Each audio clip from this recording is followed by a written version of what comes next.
السلام علیکم ویورز، آپ دیکھ رہے ہیں اردو ایچ ڈی۔ ویورز، حضرت شاہ شمس تبریز رحمۃ اللہ علیہ بغداد کی حدود سے نکلے ہی تھے کہ اچانک وقت کے بادشاہ کا بیٹا بیمار پڑ گیا اور دوسرے دن مر گیا۔ بادشاہ کو گمان گزرا شاید یہ سب واقعہ حضرت شاہ شمس تبریز رحمۃ اللہ علیہ سے بدسلوکی کی وجہ سے رونما ہوا ہے۔ بادشاہ نے اپنے مشیران کو حکم دیا، کوئی بھی صورت ہو حضرت شاہ شمس تبریز رحمۃ اللہ علیہ کو بغداد واپس لاؤ۔ مشیران بادشاہ کے حکم پاتے ہی تیز گھوڑوں پر سوار ہو کر دوڑ پڑے۔ شاہی قاصد نے حضرت شاہ شمس تبریز رحمۃ اللہ علیہ کو پہچان لیا، پھر دست بدست عرض کی، حضور واپس بغداد تشریف لے چلیں۔ یہ سن کر حضرت شاہ شمس تبریز رحمۃ اللہ علیہ کے چہرے پر اذیت کا رنگ ابھر آیا۔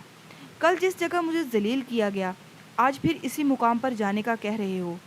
حضرت شاہ شمس تبریز رحمۃ اللہ علیہ نے واپس بغداد جانے سے انکار کر دیا، لیکن شاہی مشیران بہت دیر تک عاجزی کا مظاہرہ کرتے رہے تو حضرت شاہ شمس تبریز رحمۃ اللہ علیہ کو ان پر رحم آ گیا اور ان کے ساتھ واپس بغداد جانے کا ارادہ کر لیا۔ جب آپ رحمۃ اللہ علیہ محل پہنچے تو وہاں صف ماتم بچھی ہوئی تھی۔ حضرت شاہ شمس تبریز رحمۃ اللہ علیہ نے بادشاہ سے پوچھا، یہ کیا ہوا ہے؟ تو بادشاہ نے عرض کیا، یہ میرے جوان مرگ بیٹے کی میت پڑی ہے۔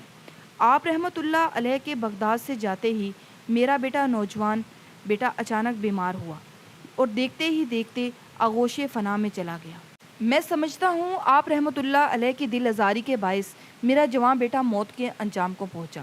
یہ بتاتے ہوئے شدت غم سے بادشاہ کی آواز کانپ رہی تھی۔ حضرت شاہ شمس تبریز رحمۃ اللہ علیہ نے بادشاہ کو مخاطب کرتے ہوئے فرمایا، فی الواقع اگر یہی بات ہے تو آپ کے بیٹے کو سزا کیوں ملی؟ گناہ تو آپ نے کیا تھا۔ بادشاہ کہنے لگا، ممکن ہے قدرت نے میرے لیے یہی سزا منتخب کی ہو کہ تم عمر بھر بیٹے کی جدائی میں تڑپتے رہو۔ میری آپ رحمۃ اللہ سے درخواست ہے کہ آپ رحمۃ اللہ میرے بیٹے کے حق میں دعائے خیر فرما دیں، ہو سکتا ہے آپ کی دعا سے اسے نئی زندگی مل جائے۔ حضرت شاہ شمس تبریز رحمۃ اللہ علیہ نے بادشاہ کی بات سن کر فرمایا، ایسا ہوتا تو نہیں، پھر بھی میں تمہارے تلف قلب کے لیے اللہ تعالیٰ کی بارگاہ میں عرض کیے دیتا ہوں۔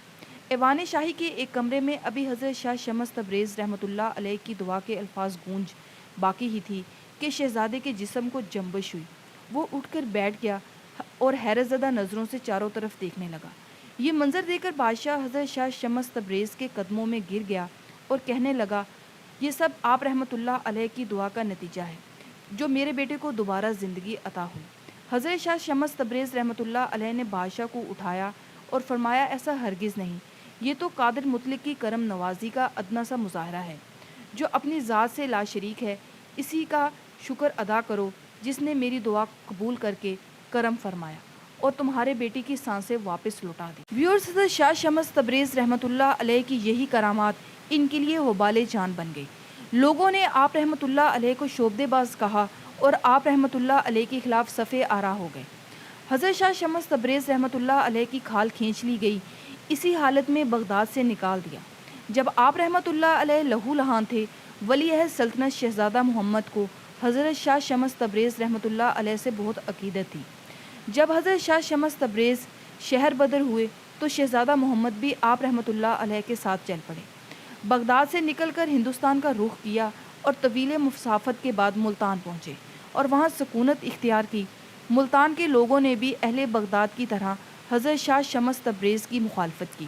ایک بار یوں ہوا کہ شاہ شمس تبریز رحمۃ اللہ علیہ کو گوشت بھوننے کے لیے آگ کی ضرورت پیش آئی۔ آپ رحمۃ اللہ علیہ نے شہزادہ محمد کو آگ لانے کے لیے بھیجا، مگر پورے شہر میں کسی نے بھی آگ نہ دی۔ ایک سنگدل شخص نے اسی وجہ سے شہزادہ محمد کو اتنا مارا کہ چہرے پر زخموں کے نشان ابھر آئے۔ واپس آ کر شہزادہ نے پورا واقعہ سنایا تو آپ رحمۃ اللہ علیہ کو جلال آ گیا۔ آپ رحمۃ اللہ علیہ نہایت جلالت کی حالت میں خانقاہ سے نکلے، گوشت کا ٹکڑا ہاتھ میں تھا۔ پھر حضرت شاہ شمس تبریز رحمۃ اللہ علیہ نے آسمان پر نظر کر کے سورج کو مخاطب کرتے ہوئے فرمایا، تو بھی شمس میں بھی شمس، اس گوشت کے ٹکڑے کو بھون دے۔ اتنا کہنا تھا کہ گرمی کی شدت میں اضافہ ہو گیا۔ پھر یہی گرمی اتنی بڑھی کہ اہل ملتان چیخ اٹھے۔ پورا ملتان شہر آگ کی بھٹی بن کر رہ گیا۔ کچھ باخبر لوگوں نے یہ صورتحال دیکھی تو آپ رحمۃ اللہ علیہ کی خدمت میں حاضر ہوئے اور عرض کرنے لگے، کیا چند نادانوں کے جرم کی سزا پورے شہر کو دے ڈالیں گے؟